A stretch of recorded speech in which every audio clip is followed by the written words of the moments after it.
Chose particulière, c'est que en retournant en Grèce, ils vont traduire les documents latins en grec. Et maintenant, c'est vrai qu'on présente ces documents-là comme étant des originaux, alors qu'on n'a aucun original d'aucun texte grec. Il faut le savoir. D'accord. Hein, par exemple, et en plus, les mathématiciens tels que les Thalès et les Pythagore n'aimaient pas écrire. C'est-à-dire, il n'y a aucun théorème de Thalès, aucun théorème de Pythagore. Ce sont des choses qui n'existent pas. Dans cette vidéo, nous allons suivre M. Omotunde Kalala qui va nous expliquer un peu en profondeur l'existence ou l'existence prétendue des anciens savants grecs, ceux qui vraiment nous ont fatigués dans l'ancien temps. Quand je dis l'ancien temps, lorsque nous étions au lycée, que nous étions obligés de retenir leurs théorèmes, leurs citations, tout ce qu'ils ont dit. Il fallait qu'on appelle retenir tout ça par cœur avant de pouvoir qu'on appelle résoudre un problème de mathématiques ou un problème de philosophie. Apparemment, avec l'avancée, avec l'évolution de la technologie de la science aujourd'hui, il nous arrive de voir que apparemment ces gens n'ont vraiment pas existé, qu'ils se sont plutôt attribués le titre des écrits des anciens Égyptiens, des grands savants égyptiens. Ils ont tout simplement fait traduit ces textes-là et on leur a attribué la paternité. Et ici, M. Omotunde Kalala nous dit des choses avec plus de précision, avec plus de profondeur. Alors, il faut savoir que l'histoire de l'humanité est quand même assez particulière. C'est-à-dire que les peuples qui ont l'ascendant aujourd'hui sont des papillons. C'est-à-dire ils ont butiné un peu dans toutes les civilisations. Vous voyez, et en butinant un peu partout, ils ont récupéré des savoirs qui n'étaient pas le fruit de leur génie, mais ils les ont synthétisés dans leur quartier général. Donc c'était Bagdad, par exemple, pour les Arabes. Et vous voyez, ce sont les Arabes qui, au 8e siècle, vont ramener les connaissances de l'Inde, de l'Asie, de l'Afrique, et aussi de la Grèce, ce que les Grecs avaient pris en Afrique, vont ramener ça à l'Europe. L'Europe, à l'époque, est dans une période qu'on appelle le Dark Age, en Angleterre, c'est-à-dire le Moyen-Âge. C'est-à-dire que c'est la fin de l'Empire romain et le niveau intellectuel est complètement bas. Et là, le monde arabe arrive avec des sciences, la médecine, les mathématiques, l'astronomie, la navigation, la poudre à canon, tout ce qui est observation des étoiles et compagnie, les lunettes optiques. Et donc, l'Europe découvre, donc, sous occupation, c'est vrai, mais des savoirs qu'elle ne maîtrise pas. Donc, qu'est-ce qui va se passer? Eh bien, c'est là qu'on va voir germer les premières écoles, les premières universités. Parce qu'il faut savoir qu'en Europe, le savoir se transmettait dans les abbayes. Vous voyez, il y avait des vieux manuscrits grecs, mais qui n'étaient pas parfaits. Là, les Arabes, le fait d'avoir récupéré la connaissance des Grecs, d'avoir traduit les textes grecs en arabe, donc vont arriver en Europe avec des textes en arabe, mais qui parlent de Platon, qui parlent de Thalès. Maintenant, ce qui va se passer, c'est qu'à Tolède, les Européens vont s'organiser pour traduire en latin les documents arabes. Et en traduisant en latin les documents arabes, ils vont découvrir véritablement un patrimoine qu'ils ne connaissent pas. C'est-à-dire qu'ils ne connaissaient pas l'histoire de l'Europe. Vous voyez?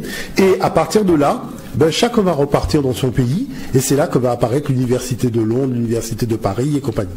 Donc, l'enseignement va commencer par le savoir que les Noirs et les Arabes ont ramené au 8e siècle. Vous voyez? Chose particulière, c'est que en retournant en Grèce, ils vont traduire les documents latins en grec. Et maintenant, c'est vrai qu'on présente ces documents-là comme étant des originaux, alors qu'on n'a aucun original d'aucun texte grec. Il faut le savoir. D'accord. Hein, par exemple, et en plus, les mathématiciens tels que les Thalès et les Pythagore n'aimaient pas écrire. C'est-à-dire, il n'y a aucun théorème de Thalès, aucun théorème de Pythagore. Ce sont des choses qui n'existent pas. Vous voyez ce lieu par là? Et quand vous écoutez l'historiographe européen, vous avez l'impression qu'il a un document. En fait, c'est fantomas, c'est-à-dire qu'il n'y a rien. Vous voyez, et ça, il faut le comprendre. Parce que quand nous parlons du théorème donc africain, on a un document qui s'appelle le papyrus du mathématicien Yamessou, donc qui est aux alentours de 1650 de l'ère ancienne africaine. On a un document. On appelle généralement ce document s'appelle le papyrus Rhin.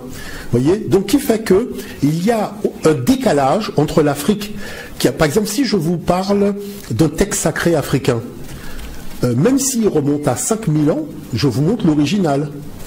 Alors qu'on est incapable de monter un original de quelque texte sacré que ce soit, puisque ce sont des copies de copies de copies de copies. Bon, si je vous parle d'un prophète africain, je peux vous emmener dans son tombeau, même s'il a vécu il y a 6000 ans.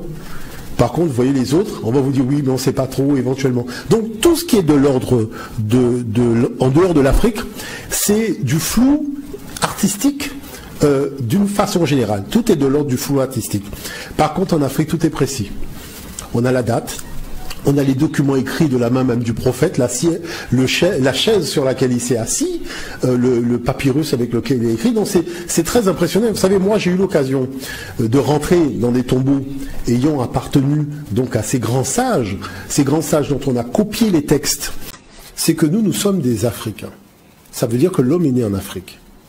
Ça veut dire que normalement, dans la continuité réelle des choses, comme pendant des centaines de milliers d'années, il n'y a eu que des Africains, et l'écriture est une invention africaine, ça voudrait dire que, normalement, il devrait y avoir une source d'information venant du continent africain. Or, toute la documentation qui est présentée est une documentation qui passe sous silence l'Afrique, pas simplement dans le domaine religieux, mais dans tous les domaines. Dans tous les domaines, vous avez carrément une marginalisation systématique de l'humanité africaine dans tous les domaines. Et il y a un exemple qui circule énormément sur les réseaux sociaux, ce sont les théorèmes de Thalès et Pythagore qui devraient être rebaptisés, puisqu'on a découvert que c'est Yamessou. Voilà, Yamessou, qui est un mathématicien africain qui a consigné ce théorème sur un papyrus 1000 ans avant Thalès et Pythagore. Vous voyez? Donc c'est là où nous rentrons véritablement dans la dimension géopolitique. On a l'habitude de dire que la mathématique égyptienne était une mathématique empirique et que seule la Grèce a fait la théorie. C'est absolument inexact et vous ne trouverez jamais une telle affirmation sous la plume précisément d'un savant grec d'époque, encore moins sous la plume de ces savants-là même qui étaient allés s'initier en Égypte. Vous ne le trouvez pas chez Pythagore, puisque nous n'avons pas une seule ligne de Pythagore, rien du tout. Vous ne le trouverez pas chez Thalès. Thalès n'a pas écrit une seule ligne sur les mathématiques. On lui a attribué un théorème très discutable, nous le verrons tout à l'heure. Thalès a écrit tout au plus une lettre discutable à Phérécyde, et dans laquelle il disait à Phérécyde, si toutefois cette lettre était authentique, qu'il n'aimait pas écrire. Et que donc il préférait voyager. Voilà tout ce que nous avons de Thalès. Et les Égyptiens ont souvent dit, que souvent, Diodore l'a relaté, que les Grecs, une fois rentrés chez eux, s'attribuent toutes les sciences qu'ils ont apprises en Égypte. Ce n'était pas un secret. Au vu de tout ce qui a été dit, de tout ce que nous avons pu suivre là, nous pouvons tirer la conclusion que ces savants apparemment n'ont vraiment pas existé. Ou s'ils ont existé, ou si ces personnages ont existé vraiment, ce ne sont pas eux qui ont découvert tous ces théorèmes, toutes ces citations qui nous ont causé beaucoup d'ennuis dans les années de lycée. Et avec l'avancée, avec l'évolution aujourd'hui, il est vraiment grand temps que nous nous posions des questions existentielles. Ont-ils vraiment existé? Ont-ils vraiment écrit? Ont-ils vraiment découvert quelque chose?